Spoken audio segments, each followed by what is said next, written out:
अस्सलाम वालेकुम, मैं हूँ पारस खुर्शीद। बात करेंगे मौजूदा सियासी बहरान और इल्ज़ामात और एहतजाज की और लॉन्ग मार्च की। क्या हो रहा है, क्या होगा, इस बारे में हम बात करेंगे। बात करने के लिए मौजूद है पाकिस्तान पीपल्स पार्टी के रहनुमा शर्जील मेमन और हमें पाकिस्तान मुस्लिम लीग नून से ज्वाइन किया है मुस्लिम लीग नून के रहनुमा निहाल हाशमी है। अस्सलाम वालेकुम निहाल हाशमी साहब, आपसे मैं स्टार्ट करूंगी। आपके ख्याल में वज़ीर आज़म सैयद यूसुफ रज़ा गिलानी का जुर्म आईनी है या अखलाकी? बिस्मिल्लाहिर्रहमानिर्रहीम। वज़ीर आज़म का जुर्म आइनी भी है और इखलाकी भी है। इखलाकी इस तरह से और आइनी के जो अवाम है वो जब वोट डालते हैं तो उसे कहते हैं मैंडेट और उर्दू में कहते हैं इख्तियार देना। अवाम अपनी अमानत, अपनी ट्रस्ट एक ऐसे शख्स को और एक ऐसे ग्रोह और एक जत्थे को देती है। वो समझती है कि ये हमारे अमानतदार हैं, ये हमारे ट्रस्टी हैं। मगर जब वो शख्स एक ऐसे ग्रोह को बचाने की कोशिश करता है जो पाकिस्तानी कौम और उन गरीब लोग जिन्होंने एतमाद का वोट दिया है, उसको जो लोग पैसे लूट के बैरून मुल्क लेके जा रहे हैं, जो लोग इस मुल्क में करप्शन कर रहे हैं, अगर उनके खिलाफ कार्रवाई की जाती है तो वज़ीर आज़म उसको रोकते हैं। तो इसके माने he is a dishonest person. ये इखलाकी। फिर आईनी इस तरह से है कि जब सुप्रीम कोर्ट आर्टिकल 189 एंड 90 बड़े क्लियर है इस मामले में कि you have to obey. Supreme Court is the institution which elaborate. मैं निहाल हाशमी साहब, शर्जील मेमन साहब को भी शामिल करते हैं। शर्जील मेमन साहब, वज़ीर आज़म सैयद यूसुफ रज़ा गिलानी ने अपना आईनी किरदार अदा किया है या पुष्पनाही की है किसी चीज की? बिस्मिल्लाहिर्रहमानिर्रहीम, शुक्रिया जी। मैं समझता हूँ कि वज़ीर आज़म साहब ने आइन के आर्टिकल 248 में जो इस्तिस्ना सदर पाकिस्तान को हासिल था और उसका आइन की पासदारी की है।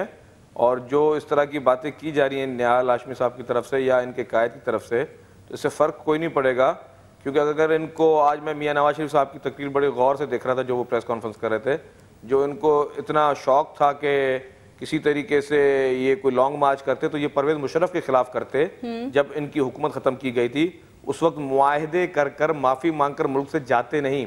तो जिन लोगों ने मुश्किल वक्त में आवाम को दर बदर छोड़ दिया और सिर्फ अपनी फैमिली को लेकर मुल्क से बाहर जिद्दा चले गए और एक डिक्टेटर से मुआहदे करके, तो उसके बाद उनकी कोई इखलाकी हैसियत रहती नहीं है नवाज शरीफ साहब की कि उन पे बहस भी की। आप कह रहे हैं कोई इखलाकी हैसियत नहीं रहती है मियां मोहम्मद नवाज शरीफ की। निहाल हाशमी साहब, एक बात जिसका जिक्र आज वज़ीर आज़म सैयद यूसुफ रज़ा गिलानी ने भी किया और अभी आपने स्टार्ट में कहा कि इखलाकी भी उनका जुर्म है और आइनी भी।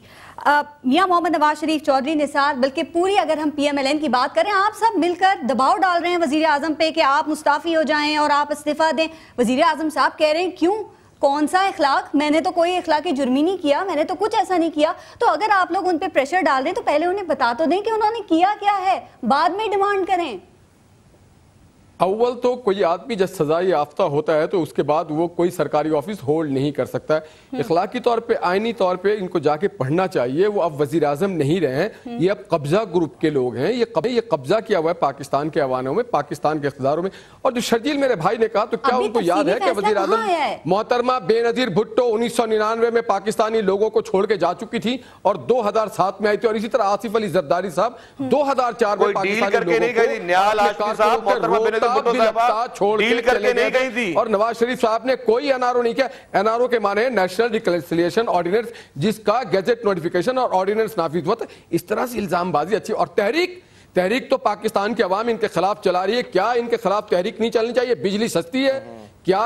पेट्रोल सस्ता है, आटा सस्ता है, जिंदगी सस्ती है। उन्होंने कहा कि सजा तो नवाज शरीफ साहब को भी हुई है ना 9 साल के लिए जो वो गए थे, तो मेरी 9 सेकंड की सजा को ये बर्दाश्त नहीं कर रहे। नहीं, सजा उनको हुई थी, उन्होंने सजा भुगता, उसके बाद उन्होंने वो जेल में रहे और फिर वापसी आने के बाद उनको ये राइट था, वो सुप्रीम कोर्ट में गए, उन्होंने अप्लाई किया, सुप्रीम कोर्ट ने ये कहा, ये एस्टैब्लिश किया कि नवाज शरीफ बेकसूर है। तो फिर इसी तरह इनको जाना चाहिए, इख्तिदार को छोड़ के जाएं। देखिए पूरी दुनिया में इखलाकी जवाज होती है, जब किसी पे एलिगेशन लगता है तो वो अपने ओहदे से हट जाता है। यहाँ पे रेंटल पावर हो, हज करप्शन हो, या फिर यहाँ पे कोई PIA हो, स्कैम हो, या स्टील मिल का मामला हो, जब हम बात कर रहे हैं निहाल हाशमी साहब, बिल्कुल ऐसी एग्जांपल मौजूद है कि जब लोगों पे इल्जामात लगे हैं तो उन्होंने इस्तीफा दे दिया है। मुझे ये बताइएगा शर्जील मेमन साहब के अब PMLN के अज़ाइम तो ये लग रहे हैं कि ये वज़ीर आज़म साहब को घर भेजकर ही दम लेंगे, लेकिन वज़ीर आज़म साहब कहते हैं कि मैं बात मानूंगा सिर्फ स्पीकर साहिबा की। तो क्या अदालत का जो फैसला है उसकी कोई अहमियत नहीं? देखिए जी, अदालत के फैसले की बहुत अहमियत है, लेकिन पहले निहाल हाशमी साहब ने जो मोहतरमा बेनज़ीर भुट्टो साहिबा की जलावतनी का जिक्र किया, ये मोहतरमा बेनज़ीर भुट्टो साहिबा जैसी अजीम हस्ती को नवाज शरीफ साहब से मिला रहे हैं, बड़ा अफसोस की बात है। मोहतरमा बेनज़ीर भुट्टो साहिबा کسی ڈکٹیٹر سے معافی مانگ کر یا معاہدے کر کے نہیں گئی تھی. ان کو اگر معاہدے چاہیے میں میرے بھائی سن تو لیں میرے بھائی, اگر وہ NRO نہیں ہوتا تو نہ ہی آپ کے لیڈر یہاں آ سکتے تھے, کیونکہ آپ کے لیڈر نے آنے کی کوشش تو کی تھی, پھر نہیں آ سکے, تو اسی NRO کے بعد ہی آپ کے لیڈر آ سکے. ججز بھی اسی NRO کے بعد بحال ہوئے اور مشرف کی وردی بھی اس NRO کے بعد اتری, ورنہ اس سے پہلے آپ نے کیوں نہیں کوشش کی اس کی وردی اتارنے کے لیے؟ آپ لوگوں نے تحریک کیوں نہیں چلائی؟ لانگ مارچ مشرف کے خلاف کیوں چلائی؟ لگا رہے ہیں NRO تو بھائی سیاسی لوگوں کے لیے کالک ہوتا ہے شرجیل بھائی, اسے آپ منہ پہ لگا رہے ہیں جس کو آپ کے پارلیمنٹ نے رد کر دیا میرے بھائی, سپریم کورٹ نے رد کر دیا. اگر آپ NRO کو ایک اچھی چیز سمجھتے ہیں تو کیا قومی اسمبلی نے سینیٹ سے پاس کیا؟ نہال ہاشمی صاحب میں سپریم کورٹ میں کیا تبصرہ کروں؟ NRO میں 8000 کیسز سے صرف ایک کیس کے لیے سپریم کورٹ نے پریشر کیا, اور NRO سب سے تاریخ کا بدترین NRO وہ تھا کہ سزا یافتہ شخص 2 بھائی جیل میں بیٹھے ہوئے ہیں اور ان کو سزا ہوئی ہے, اس کے باوجود دیکھیں عدالت کے فیصلوں پہ تنقید نہ کریں نا. اب آپ وزیر اعظم صاحب کہتے ہیں کہ میں کروں گا جی, جہاں عدالت میری بات سنیں, ایک عامر جو تھا جس نے قیدی کو زبردستی اگر یہ بیچ میں بات کرتے رہیں گے میں بات نہیں کر سکوں گا, تو بھائی کمزور ہوتا ہے. ان کو تھوڑا ایک نام سمجھائیں, جب کوئی بات کر رہا ہوتا ہے. جی شرجیل محمد صاحب کہیے. دیکھیں یہ جب کوئی بات کر رہا ہوتا ہے بیچ میں نہیں بولا جاتا. یہ ہاں میں ان کے بیچ میں نہیں بول رہا نا, یہ بھی تحمل کے ساتھ سنیں. دیکھیں بات سنیں, ایک یہ دونوں بھائی نواز شریف اور شہباز شریف دونوں سزا یافتہ تھے, جیل میں تھے. راتوں رات ان کے لیے جہاز آتا ہے, مشرف سے معافی نامہ ہوتا ہے, سائن ہوتی ہے, وہ ایگریمنٹ بھی میں ٹی وی پہ 3-4 دفعہ دکھا چکا ہوں جس میں انہوں نے معافی نامہ لکھا اور انہوں نے معاہدہ کیا کہ ہم 10 سال تک سیاست نہیں کریں گے اور 10 سال تک جو ہے ملک میں نہیں آئیں گے. اس کے بعد پھر کیا بولتے ہیں, پہلے تو مانا نہیں انہوں نے کہ معاہدہ کیا, پھر بولا نہیں 5 سال کا معاہدہ تھا, تو پھر وہ آگے شرجیل محمد صاحب آپ بالکل صحیح کہہ رہے ہیں. مجھے یہ بتائیے, ٹھیک ہے اب تھوڑا سا جو ابھی کچھ ہو رہا ہے اس کی بات کرتے ہیں نا. مجھے بتائیے وزیر اعظم صاحب اتنی ایگریسولی تقریریں کیوں کر رہے ہیں؟ آج صبح بھی ابھی بھی آپ نے دیکھا, وہ کیوں اتنے ایگریسو ہو رہے ہیں؟ وہ تو کہہ رہے ہیں نا کچھ ہوا نہیں. نواز شریف صاحب نہیں, وزیر اعظم یوسف رضا گیلانی صاحب. دیکھیں وزیر اعظم کے اوپر اگر کوئی انگلی اٹھائے گا تو اس کو اپنی دفاع کا حق ہے, اور ایگریسو تقریر کی بات نہیں, وہ فیکٹس بیان کر رہے ہیں کہ اصل حقیقت تو یہ ہے کہ اصلی کنٹیمپٹ آف کورٹ جو ہونا چاہیے تھا وہ ہونا چاہیے تھا پرویز مشرف کے خلاف, وہ ہونا چاہیے تھا شوکت عزیز کے خلاف, اس وقت کے وزیر داخلہ کے خلاف, کیونکہ جب نواز شریف صاحب پاکستان آ رہے تھے تو آپ نے جانے دیا نا پروٹوکول کے ساتھ مشرف صاحب کو, ان کی بات نہ کریں پھر.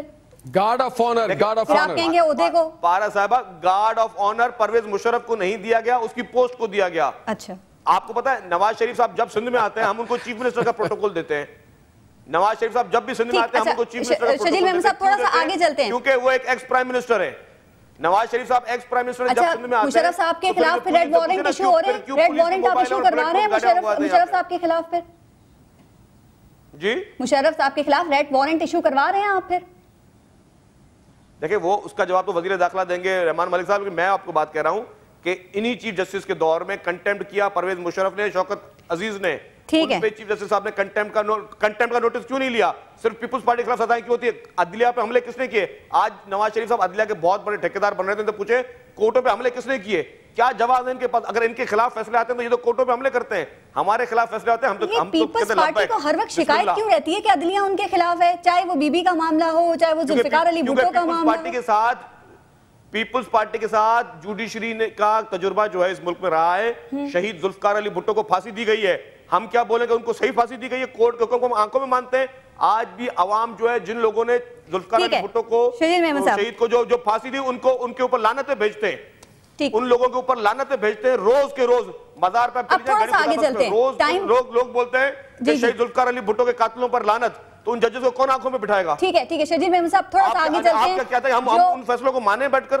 ٹھیک, تھوڑا سا اور آگے چلتے ہیں. نہال ہاشمی صاحب بتائیے, کل تو رحمان ملک صاحب بھی آپ کو چیلنج کر رہے تھے کہ پی ایم ایل این کو انہوں نے کہا کہ آؤ مناظرہ کر لو, آؤ اسلام آباد, اب آپ کو ویسے ہی ٹریٹ, اب آپ کا سٹائل ڈیفرنٹ ہوگا, ایسا جیسا کہ آپ ڈیزرو کرتے ہیں. اور آج وزیر اعظم سید یوسف رضا گیلانی نے بھی کہہ دیا ہے کہ یہ پی ایم ایل این یہ لانگ مارچ کیا, یہ تو شارٹ مارچ بھی نہیں کر سکتے.